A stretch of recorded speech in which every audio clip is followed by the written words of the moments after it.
All right. Because of these emails, y'all just saw the Timothy James Sladak interview. People just not seeing that article. I've been wrote that a while ago.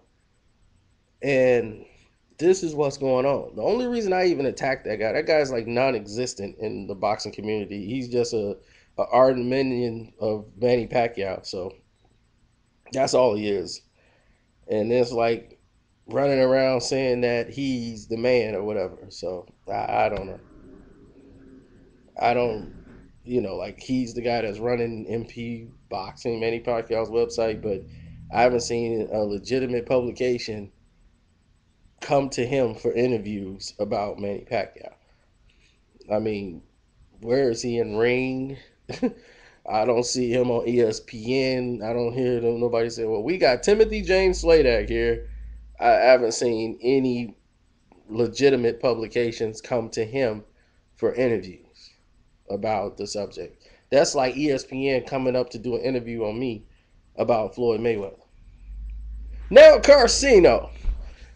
So, Floyd Mayweather put you in charge. And all this dude, all I can sit there and say is, that's like me. This guy's talking about, well, Manny Pacquiao ain't never paid me nothing out of his pocket. Yeah, no shit. You using his name to get money. He going around telling people like, yo, you want Manny to promote your little restaurant? I can have Manny come through here and get something to eat. And y'all can take pictures in them, but here's what it's going to cost you. And is Manny seeing this money? He'll tell Manny, here's $20. They just gave you that. And I'm going to just keep the rest. He just making money off his name. That's like me going around saying, you know what? I can have Floyd Mayweather drive through your car wash. Oh man! And then this guy, Alex Ariza, is buddy with him. Now, how he's buddy with Sladak, I have no idea. Like the guy who gets busted for a robbery and gets a felony charge for illegal steroids and a misdemeanor charge for syringe needles, and that's who you want to link up with, and you want to have this guy running your website. I'm gonna put the article right here too. Wherever the camera is, right here. Click the link. You can read the article because I'm gonna show you. This guy tagged D Source, man, and everybody will be shocked. Man, D Source is cool. And he's like, man, he's a Pacquiao fan, and I don't hate Filipinos. You people are really crazy about that. Me and D Source are cool. I had his number already, and it had nothing to do with Manny Pacquiao. We both cool with Nonito Donier. We both cool with Kalisha West. So it had nothing to do with Pacquiao in general. So once I was like D Source, I called a phone, called D, like, man, what's going on?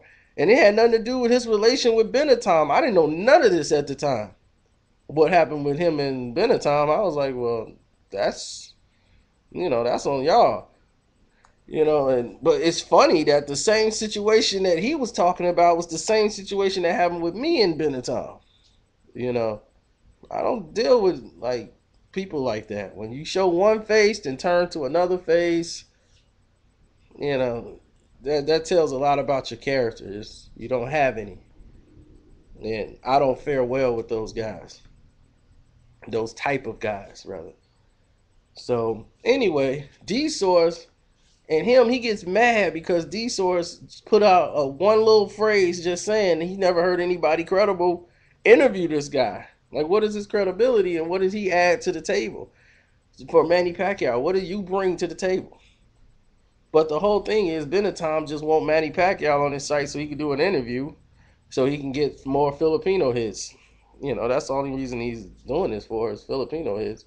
So he does what he does. What a Benatom would do. Yes, sir, boss. I gonna help you with your what you want some help with your side. I got you, boss. Want a little soft shoe? I do the soft shoe too. So what they do when I put the article out, they didn't even respond to me. They went to good old Benatom and said, "You go and talk to him. He wrote an article. I don't like it. You know you're kind. You go have a conversation with him." I got it, boss. I knows him. I gets him to stop, but boss. And that's what he did. He tried to come over and, well, why you putting up the old articles and you're starting all this stuff up? What happens if it gets to Mayweather?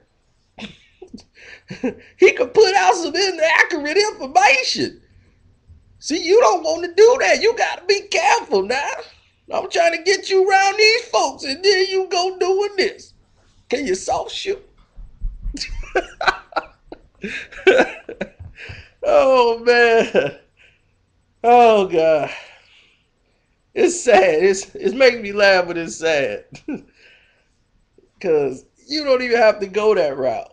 You know, it's like, it's ridiculous. And then this fool, James, puts out talking about some, oh, I changed my name from Sladak to James because I didn't wanna I didn't wanna had that name out there, and we talked to my publishers and managers. It's for the book. What so? How does that affect the book? Timothy Sladak. No, they changed your name to James not because of a book, because you was a crook. He Google Timothy Sladak, and all your information goes up because you was a peace officer who went rogue. So that's why. It ain't because of no book, because you was a crook, buddy. And Ariza, boy, you getting real buffed. I don't know what you been eating. You are building up like hanging out with old Sladak, buddy. He can get you there. But man, it's just a shame. It really is. Because none of this was all necessary at all. None of this was necessary. All of this is a distraction of what's really going on in the sport. These minions are just out here. So if I was you, if they post something, I really wouldn't even read it. I only wrote the one article on them because that's all he really deserves. These are minions. They're distraction. They're all jockeying for position for their own benefit of getting money. Have nothing to do with the sport of boxing. None of these guys could tell you when is the right time to even throw a cross or body shot. They couldn't tell you nothing about boxing. They couldn't sit there and tell you when is the time to cool down or when a fighter's starting to overtrain. Well, Alex Ariza probably can tell you a little bit about overtraining because he's a conditioning coach, but any boxing skills, he wouldn't know anything about the first thing about the approach, or what kind of jab, what stops the right hand, any of them. Couldn't tell you anything about it. And I'm really disappointed in Benetton. I mean, really. I defended you when other people were not. And they were telling me about you. And you turned out to be exactly the way they said it. And that's sad. Because the same reason that you wanted me to work with you is the same reason it's whooping your ass right now.